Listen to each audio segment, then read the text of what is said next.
Good evening, ladies and gentlemen. Welcome to the Cannabis Show. I am your host, Ryan Graves. Tonight's episode is special to me. Tonight, we are going to celebrate the life of my good brother, Dante Gervaise Millner. Now, for the world that does not know who Dante Millner is, aka Elma Jay, aka Big Suge, you're gonna know. He was a very special man to many of us in the city of Clanton, Alabama, and particularly to the neighborhood of West End. But before we get into my brother and his life and the celebration, I got a beautiful blunt of birthday cake rolled up in a game green, and I'm gonna light this up as we tell our story. And the stories that I tell are from my personal experience with him. I cannot give you his life story of when he grew up and with his mom and his sisters and all that. I will mention them, but there's only so much detail I can give. For I only came into his life around 2012. We do have a good old thunderstorm roaring up, so that is not special effects. Tonight we have the thunder rolls with us, though.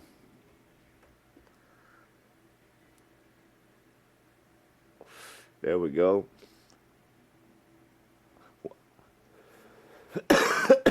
Ooh.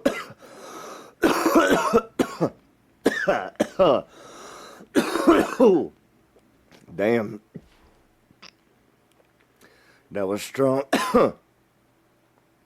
Which I haven't been able to smoke for real. Because, damn, that thunder's getting at it. Y'all probably hear that.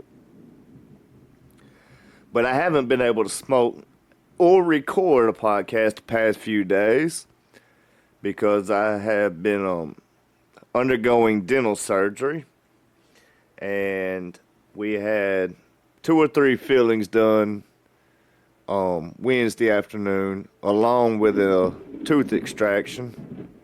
Man, that lightning and thunder's popping out there. But had a tooth extraction, and they had to do some extra numbing and stuff, so my mouth was pretty painful and swollen. So, and then they put me on a few little pain meds too. So, and I don't usually take them, so I was kind of out of it the past 2 days. And well, yesterday it was just extremely hot, and I got sick. The medicine made me sick, so I was like, fuck, man, I ain't recording tonight. Which kind of broke my heart, because Wednesday, July 31st, was my big brother's birthday. And for those of you that do not know Dante Gervaise Millner, this man his sunrise was July 31st, 1984. His sunset, unfortunately, was April 11th, 2022, a few days before Easter Sunday. Now, what I'm going to do is, first I'm going to read from his obituary from the beautiful book pamphlet thing we got from the funeral. This will tell a little bit about him.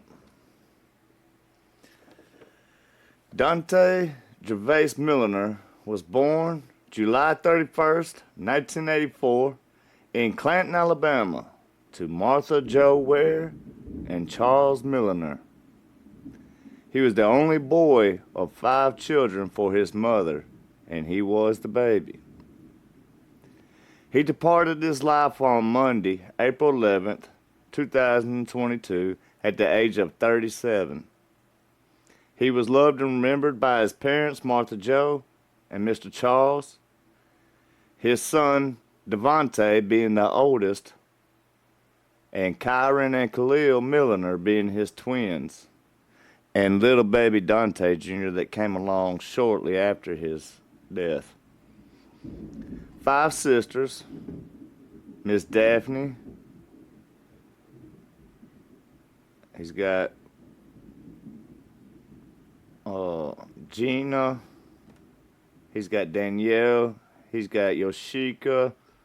He's got Michelle. He's got 2 brothers, which is Taterbug and Michael Kine. He's got a lot of aunts and uncles, special friends, including, I don't really know how to say this name, but Bros 5L. Then my favorite homie, James Ezel Edwards.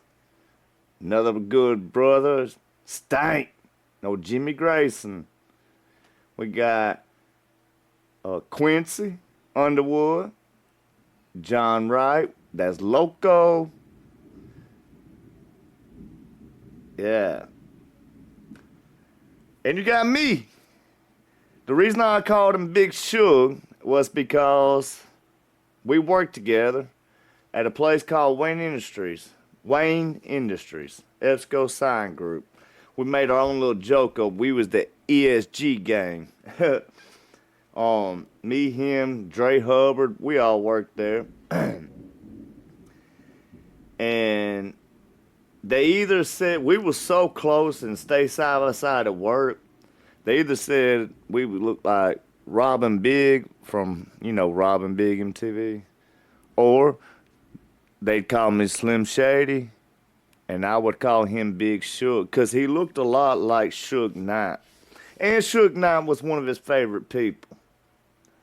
So, we just always had that little joke on the inside. Even though, real life, Shady and Suge are mortal enemies, we was different. We was best friends.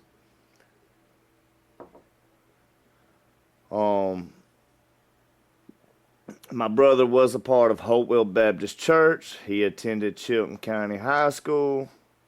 He worked at Wayne Industries, EBSCO Sign Group, Stewart Signs, whatever the name of it is these days. He was a dedicated worker there for 13 years. He was there before I came in. He actually trained me in our position in the final assembly. Like, we're the ones that built the signs after every department made the parts for them.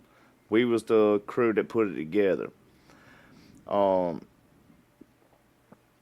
know once I departed from working there, he became close with one of my dear good friends from high school, Brandon Adams.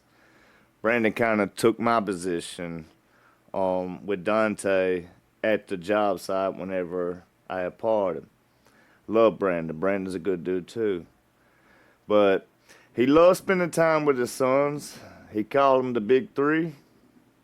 He loved his nieces. He always called them the Rats.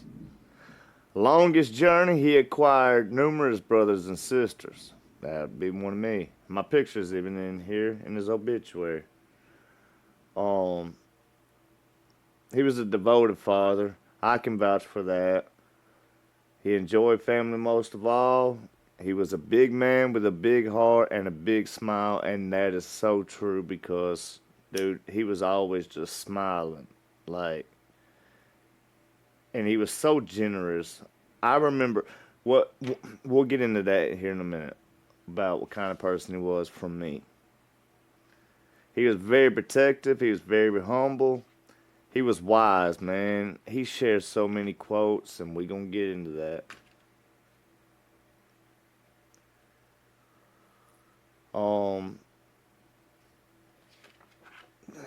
The rest in here is really just quotes and poems from brothers, sisters, and stuff like that.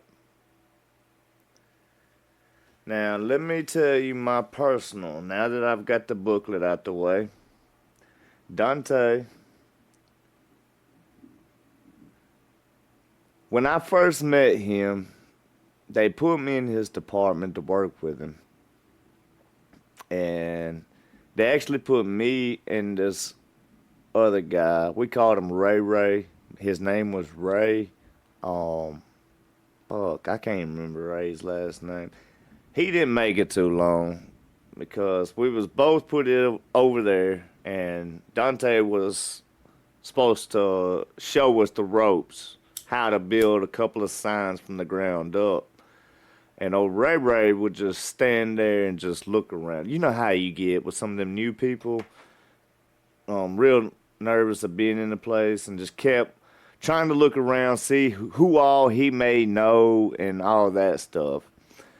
Well, I've always been hands-on. My granddaddy made me work. My granddaddy showed me stuff. I took auto body and trade school, so painting cars, building houses, working on houses, all that work has been in me. Been on farm, all that shit.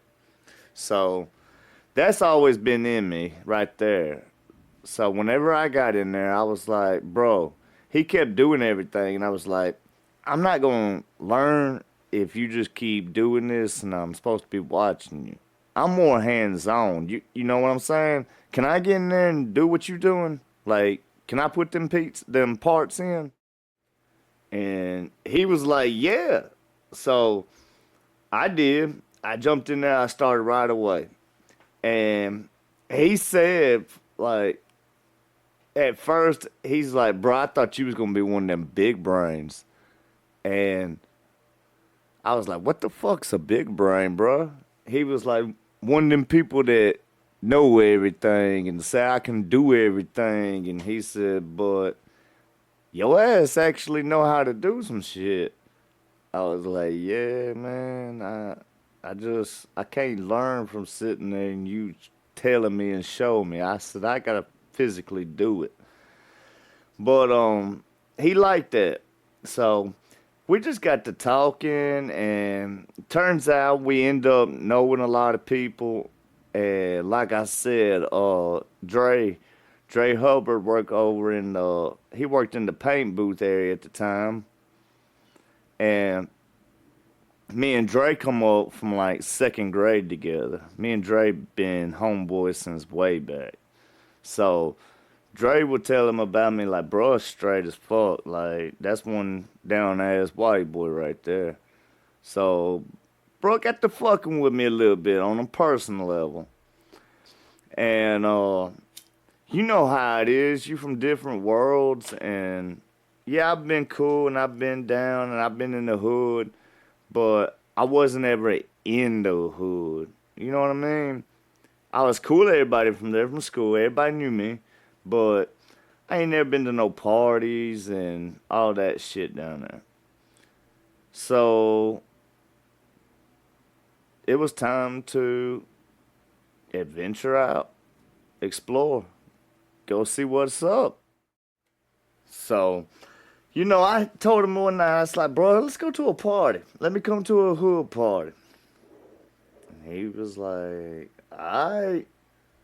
So we got off work. I got my smoke and everything. I got fly. And back then I was fly. We went to this one little party. I can't remember the street it was on. But I want to say it wasn't necessarily in the bottom. But yeah. We walk in, me, him, and Quincy. We walk in together. And I don't know the old man's name that always watches the doors and collects people money to come in. But, bro, when I walked up in that motherfucker, everything was cool at first. I paid my way, walked in. This old man, and when I say old man, this motherfucker about 70. Like, why he at a party this time of night, I don't know. But he was. And he comes and just stands right in front of me, face to face, and just me mugs the shit out of me. I'm talking about just stares me up and down. If looks could kill, I wouldn't have made it out that house that night. And it start becoming an issue. Like, he starts really trying to say something and press up against me and shit. Well, this is my first night here. I ain't trying to cause no problems. I'm the only white boy for sure. So I'm just gonna shut the fuck up and let this play. Well, Big Bro saw what was happening, so him and Quincy kind of stepped over, and Big Bro had a lot of motion. He had a lot of power, a lot of pull. If he said sit down, you sat down. If he said shut up, you shut up. He was the big dog. He was the OG for real. But he stepped up and he told that man, he was like, hey, look, homie with us. If anybody got a problem with him, then you got it with me. And the old man was like, oh, this how you coming? You rolling with the white man? You rolling with white people now? What the fuck? All this. Bro was like, man, y'all can bump all that shit. Anybody got a problem with him, you go through me and Quincy. And they kept trying to say something about me white, and they was like, bro was like, he ain't white. He just light skinned. He just looked that way, but he ain't white. He one of us. And yeah. So that's how that went that night, my first night down there with him. And bro, like, went back to work that following week. That Monday I seen him again, and I was like, what's up, bro? Like, he was telling me, he was like, man, you go to these parties and everything. He said, you just chill with us and all and kind of stand quietly. He's like, bro, these women down here looking at you like an exotic creature. They all want your number and shit, and you wasn't speaking. They trying to go through me. He said, you gonna get me fucked up, my old lady, thinking they trying to get with me. And I was like, damn. I was like, well, hey, when's another one when I'm coming back? And before you knew it, bro, I was with homie every fucking day. Like, my car had broke down, so I didn't have a car at the time. And I was back at home living with my parents too. That sucked on top of that. So, but bro would give me a home. Bro would give me a ride home every day. And we just smoke a blunt, or we go ride the hood. And we'd ride the hood for a little while and smoke, and we'd get some Seagram's gin, the lime edition. Bro, I love that shit. But we'd go ride the hood for a little bit, or we'd go sit up there at one of our homies' house, Bleak. We go sit in his yard, talk shit. That's where everybody kind of would congregate at the time being. And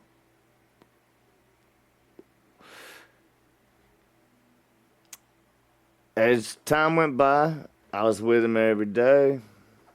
I got to go into parties all the time. Bro, let me tell you this one time. It's before he actually took over driving his mama's van full time. His I don't know if it was his Ranger or his Taurus, but both them I think at the time were messed up. So, and we had a crew going with us to a party out in the country in Billingsley, Alabama, Browntown as they call it, and Old Kingston. Well, bro was gonna drive his mama's van out there so we could all ride. It was, I still remember this. Dante drove. Gump was in the front passenger seat with Dante. Um, Rafiki was in the back with us. Quincy, me, and fuck, somebody else was with us. I know, cause we had a whole van. But anyway, all of us had some kind of smoke on us.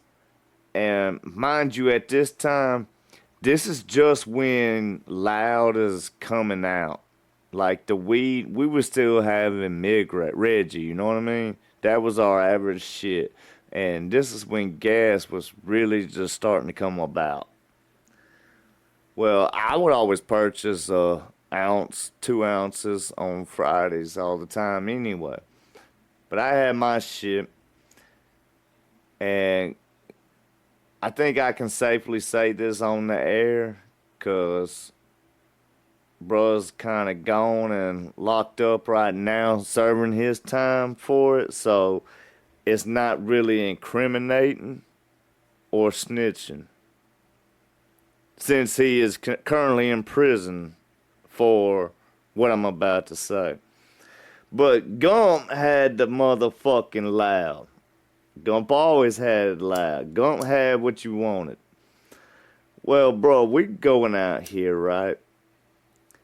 And I already asked Big Sure, I was like, bro, this Ma's van, can we burn in here? He was like, what you got? And I was like, I just got my Reggie, you know what I mean? I just got the normal shit. He was like, oh yeah, that's fine. She won't smell that. Cool. So I fire a blunt up. Couple of other homies fire their blunts up of their Reggies. And we riding out. Bruh. All of a sudden, Gump fires his blunt. Dante damn near locked the brakes up in the middle of the fucking road. He looked over at Gump. He said, cuz, what the fuck are you doing? He said, I'm lighting my blunt. He said, motherfucker, we in mama's van. He said, well, you let him light the blunt? He said, that's some Reggie shit. That smell gonna be gone. Your shit is loud as fuck. He said, she gonna smell that for 2-3 weeks. Hell no. Everybody just bust out fucking laughing. That shit was fucking hilarious how he did it. I guess you just kind of had to be there. But, Dante, man, he was a special guy. I would be a loose cannon, just reckless, running my mouth off. I'm an aggressive dude. You say some shit to me, I'm ready to fight. But bro would always try. He was a real big brother. If I got too reckless or said some fucked up shit on Facebook, on a post or something, he would mess me proudly, be like, bro, take this shit down. Quit saying dumb shit like that if we get in trouble. I remember when my son's mother was pregnant with my son, and we was arguing real bad. And she's about the only woman on this earth that knows exactly what to say to set me the fuck off. And she happened to say it on a early Sunday morning. I was standing at my good friend Steven Scooby. I was staying at his apartment at Trillium that night. And when she told me that in a text, I went retarded. I went down there to her house and fucking snatched her ass out of bed. Showed my ass. I was stupid. On my behalf, I should have went to jail. Hell, I didn't know her other son was in bed there too and saw me grab his mom out of bed and start hollering at her while she's fucking 6, 7 months fucking pregnant with my child. I'm just out here acting a damn fool because she says some shit to me that I didn't like. Bro found out about it ASAP. And when I tell you he called me, he said, man, what the fuck are you doing? And I tried to justify it. And he was like, no, shut the fuck up. And I did. I shut up. He said, what you gonna do right now? He said, how are you dressed? And I told him. He said, get your ass to mama's house right now. And he said, you going to church with me. He said, you need Jesus, boy. And he said, you going to church. He said, you ain't gonna say nothing. You gonna come over here. You gonna get in the vehicle with me. And we're gonna go. And ladies and gentlemen, I'm here to tell you that's exactly what the fuck I did. I shut my mouth. I tucked my shirt into my pants, brushed my hair over, drove my ass to his mama's house, got in the van with him, and went to a all-black church, first time ever, and cried my eyes out sitting in the pew.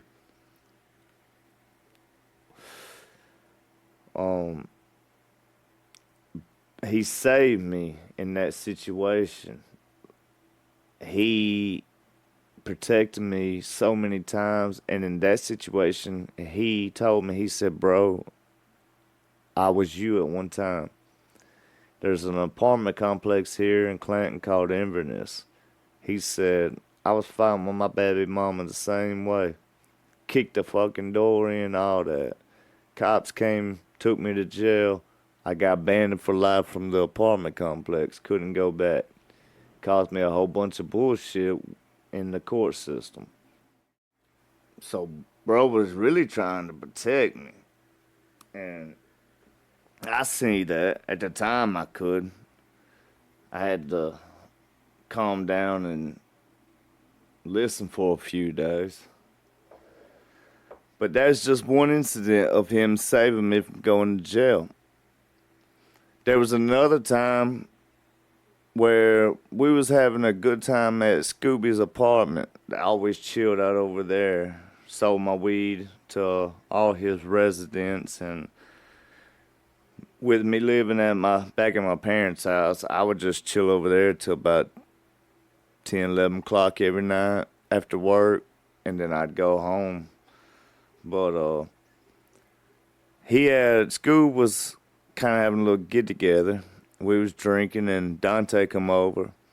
Well, Scoob's neighbor come over. And there was some meth heads. At the time being, the chick, she was alright. I'm gonna say she was alright because I wound up smashing her. But not on this night I didn't. But anyway, she was alright. And her baby daddy, husband, boyfriend, whatever the fuck he was retarded as fuck. I don't even know if I can say that, and I'm sorry. I didn't mean to offend anyone, but yeah, he was fucking retarded as hell. Meth burned his ass up bad. Anyway, I really didn't like dude. Like, I didn't like this cat so much. I was rolling a blunt one time, and his old lady, the one I fucked, she said, hey, we gotta go. Come on, we gotta go back next door. Mama needs us or something. And he said, hold on, he's rolling a blunt up. Let's sit here for a minute. Bro, I tell you, I rolled that whole goddamn blunt up, lit that bitch, smoked it in his face, never passed it one time. And he sat there that whole time thinking he was gonna get to hit it. And yeah, fuck that dude. But anyways, the night that we was at school drinking and having a good time and all this, Dante come over. I knew I was fucked up. I was so fucked up off the alcohol, and I'm just a pothead. I smoke my weed, so the alcohol kind of got me. I knew I was fucked up because I had this shit, and when I went to take a shit, I shitted on my own fucking dick, like the head of my dick and shit. That was nasty. Too much info, but yeah, I was fucked up. The alcohol had my stomach tore up. We ate some fucking pizza before that. Yeah, but after I got cleaned up, and everything, I went back out. The dude was saying some shit, and I remember where I was at. I was sitting on Scoot's couch.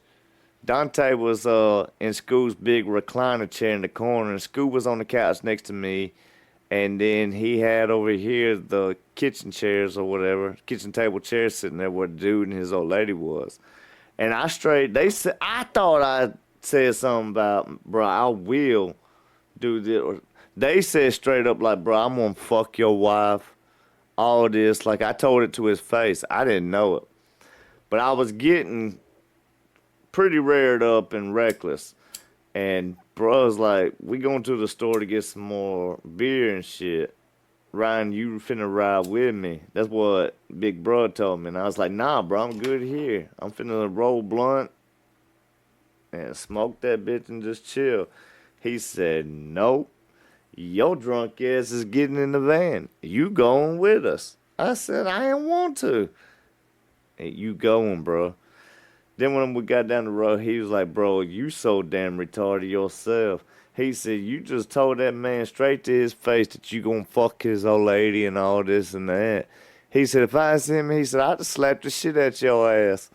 I said, I ain't say that, bro. He said, yeah, the fuck you. And then my Scooby over there talking about, bro, Red, you said that shit. And I'm like, no, I didn't. This is what I said.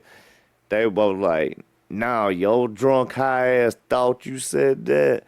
But this what you said. And I was like, damn, maybe I should tell him sorry. They was like, they just bust out laughing because I was drunk and high. And yeah, one of them you got to be there. But bro was trying to keep me from getting in a fight that night. That's the shit he did with me.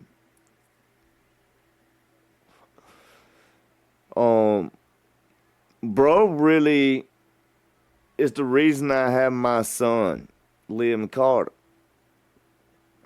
Because I wasn't in the hood like that. And then bro introduced me to Bleak. And then me and Bleak came real good homeboys. I remember one time, man, Bleak asked me, he said, can you smoke? And I said, well, yeah, I'm sitting here smoking a blunt now, bro. What the fuck? He's like, nah, can you smoke? Like, you keep up with me? I said, fuck yeah, bro. Probably I smoke you. He said, come over tomorrow at an early time. He said, you gonna chill me all day.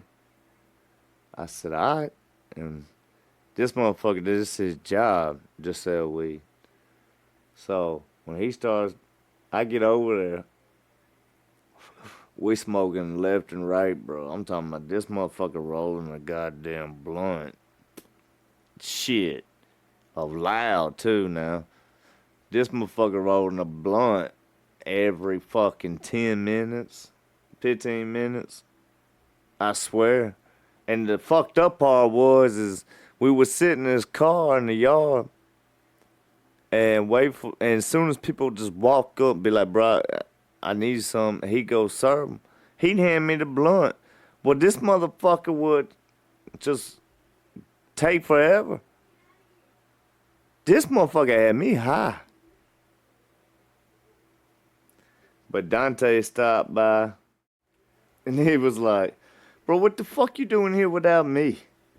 Then he looked at Bleak and he was like, hey, bro, this my white boy. Get your own damn white boy. And bro was like, nah, man. When Cole come down here, you got Cole. Cole was your white boy. This my white boy. So that was just funny as hell that day because it was all just humor. But bro made me family, man. Everywhere I went with him, I was good. we got to be so close with each other. Like I said, he's the reason for my kid. I was chilling at Bleak's house because of Dante on a Easter Sunday. My baby mama come rolling by. At the time, she wasn't my baby mama. I didn't even know her. I seen her in the little car. She see me. We lock eyes, and I'm like, damn. So I go on Facebook and I search her and find her, and bam, we link up. And that's how that went. Had a kid a little after that. Um, I have relationship, brotherhood with Bleak. His Dante's brother-in-law, Steve, I call him Uncle Steve. I don't know why I call him Uncle Steve. If Dante was a brother to me, and this dude a brother-in-law, yeah, but I call him Uncle Steve. But everywhere I went, I became family, man. Like, I'd go to his family on Easter and shit and eat with him, cookouts. By the way, his family can cook like, oh my God. You don't know. Bro was a damn fine cook on the grill himself. His sister and his mama, they actually have like bakery or sort of like what they make sweets and cupcakes and cakes and all that type of stuff called demise here. Man, they got the best red velvet in the fucking world. But his mama would always make special cakes for us on our birthday or something. I got so close and tied in with him and the family that me being a white guy, they let me know where the spare key is to the mama's house. I call her mama too. Tell her I love her. I talk to her all the time. She told me, you're hungry, come over, baby. We'll feed you. Anything, we got you. You family. And she mean that. She been there for me even after Big Brother's passing.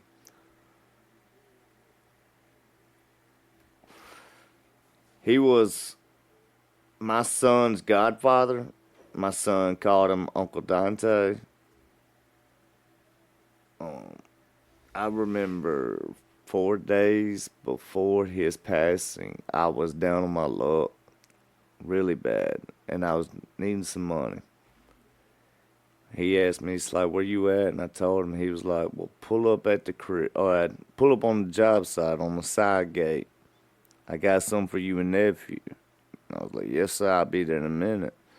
So I pulled up, and he gave me $50, and he was like, here, go get my nephew. And I said, I get it back to you. And he was like, nah, I don't need it. That's nephew's. And he's like, y'all cover, bro. But I had intents to get it back. And sadly, I was in the studio recording about 4 days later. And I was on the phone with one of my ex-girlfriends. And I was recording the Not a Diss song. And she's like, yo, you alright? And I'm like, yeah, wow, I'm in the studio recording a song. She's like, well, you ain't heard? And I was like, heard about what? And she was like, bro got shot. And it's not good. He got shot in the face. And I was like, what the fuck? I instantly, bro, I trying to call anybody I could just to see if she heard wrong. And unfortunately, she did not hear wrong.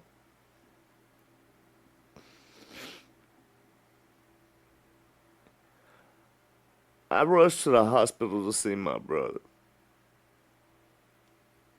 Yeah. To see him laying in that bed, the tubes in him to keep and help him breathe. His eyes closed.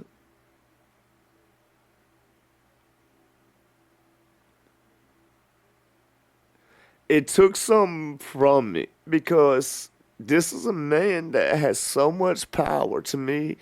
He was y'all got this. We called him Big Shook for a reason. Like he was a big fella. He had a lot of weight, a lot of power, and I didn't mean weight as in body like that. I mean, bruh's name, it held weight, and to see him laying there,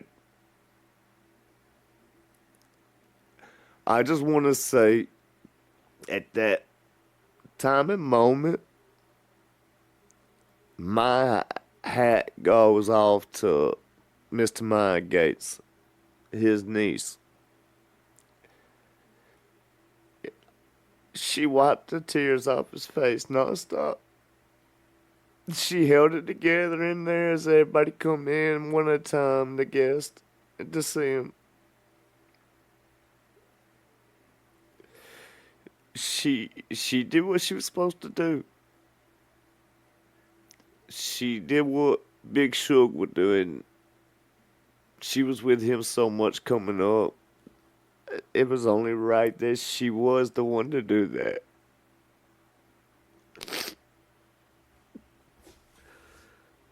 He was special. I remember having to break the news to my son and tell him. And that phone call I had to make to him was it's hard doing it now. I should have did this on his birthday, not 2 days later. And he passed away in 2022. That's 2 years ago. And it's still not easy.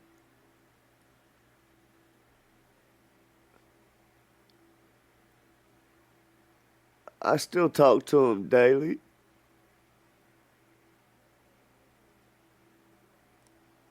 His Facebook, it got left active for a memorabilia thing, which means his messenger is active. And it's got a lot of conversations in there and stuff, and I can go back to one of the last messages he sent where it said, bro, don't ever. He had a lot going on, and we wasn't talking a lot at the time, and I just thought something was wrong, and I was just in my head a little bit. And he was like, bro, don't ever think that I'm not here for you and I don't love you. He said, you're my family and you're my little brother. And he said, I'm always there. He said, I just got a lot going on, and that's when he found out he had a kid on the way. He was looking so forward to that, being a dad again. He was so scared to see that man like that, so nervous and scared again, but for a good reason. Oh, man. He would be so proud of Dante Jr. He looks a lot like you. So many ways, big bro. But we talked all the time, and so I still pray to him daily. Just carry on a conversation and talk to him. I could be there a lot better than I am for his sons and his mama and his sisters. I don't go around as much, and when he passed away in the hood, I quit going to the hood like that. It wasn't the same place. It didn't hold the same value or the same meaning to me anymore. So I was like, fuck this place. And I really hate going there.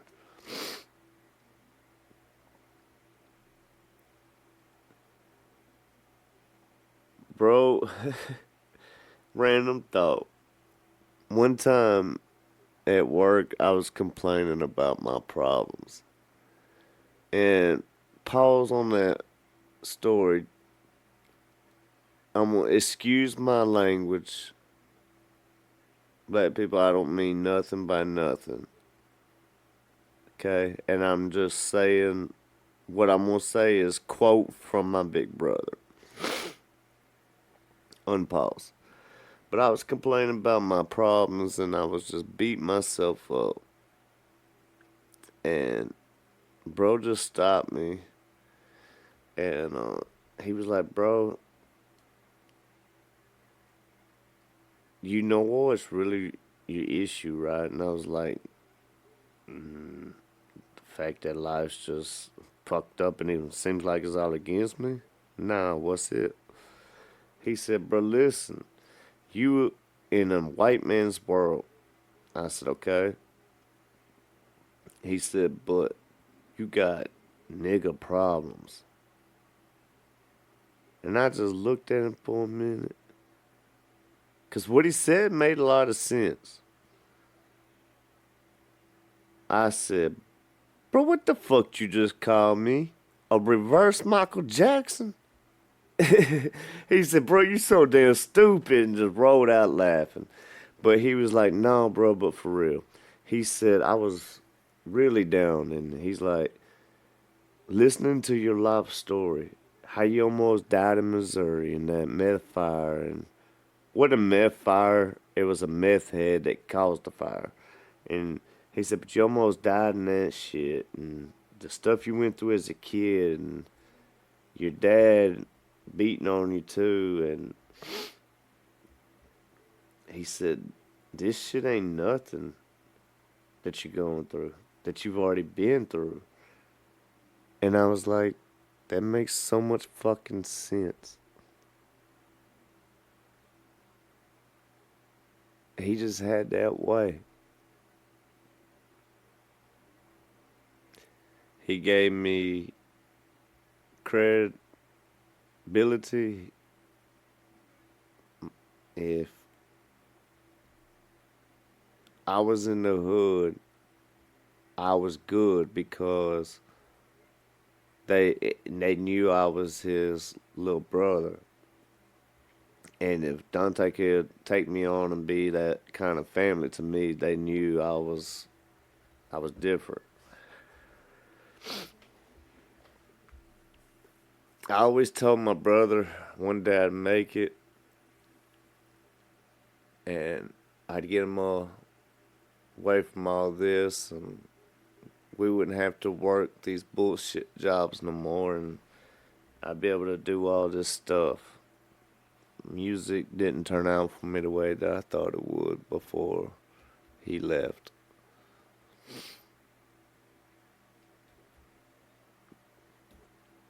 So that's the story of my experience with my big brother Suge, Big Suge, Dante Gervaise Millner. The greatest fucking man I ever met in you. They say kings never die, just as Elma Jay. They just grow wings and they fly. Thank you for your time.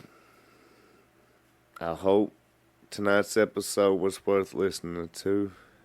It came from my heart. Elmer, I hope you're proud of me, man. I'm trying to follow your steps a little bit. Be the somewhat of a man that you was. Most important, if I could just be a fraction of the dad that you were to your boys, I'll be doing okay in life.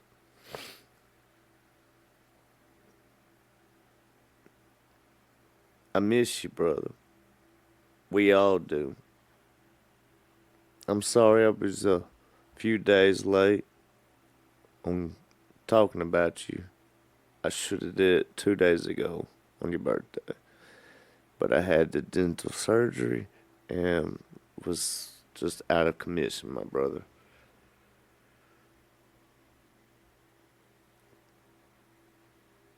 To all my listeners, thank you for your support. We've had streams in Germany,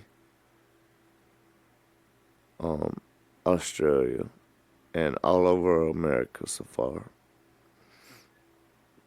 I've had people personally messaging me on Instagram telling me, I love your podcast. I love your stories and how you're so open. And it takes a lot of someone brave with a lot of courage to do that.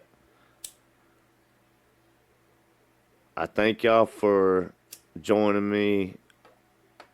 This is episode 4 on season 1. Do we have the whole podcast stuff figured out? No, by no means at all. So, a lot of the episodes are still rough. But I thank y'all for joining me in the early stages and listening as we build this and get this off the ground. If you would like to donate to the show to help us further and create more content, maybe buy a camera so we can start doing the live video feeds too. All donations will literally help us in all ways for the podcast. You can do that at Cash App, $ Graceland Music 14. That is at Cash App, $ Graceland Music 14. You can go on YouTube at the Cannabis Show and click the podcast playlist and re-listen to the show there. Comment, let me know some of your thoughts, opinions, ideas, anything. You can do that on there, or you can email us at Graceland Music. What is the email? GracelandMusic14@gmail.com. Sorry. Yes, if you have opinions, thoughts, or anything like that, you can email us at GracelandMusic14@gmail.com. I appreciate y'all for listening. The blunt is finally out. My son is probably done watching or probably done eating his supper, so I'm finna go in there and chill with him, watch some YouTube with him, and enjoy the rest of the night. Elma, Big Shug, Mr. Dante Gervaise Millner, you rest in peace and you fly high. I know God gave you one of the biggest wingspans ever. So fly high. Say what up to Pop for me. I love you. Miss you. Liam loves and misses you. Your baby boy is growing up to be a fine young man. Look just like you. Your other 2 twins, you know, them boys still growing, doing amazing in football. And your other one, the oldest, he off in college. You know, he real smart anyway. You know, that boy, he different with them brains. But that's it. Thank y'all for listening. I'm your host, Ryan Graves. And this has been The Cannabis Show. Have a good night, and God bless you.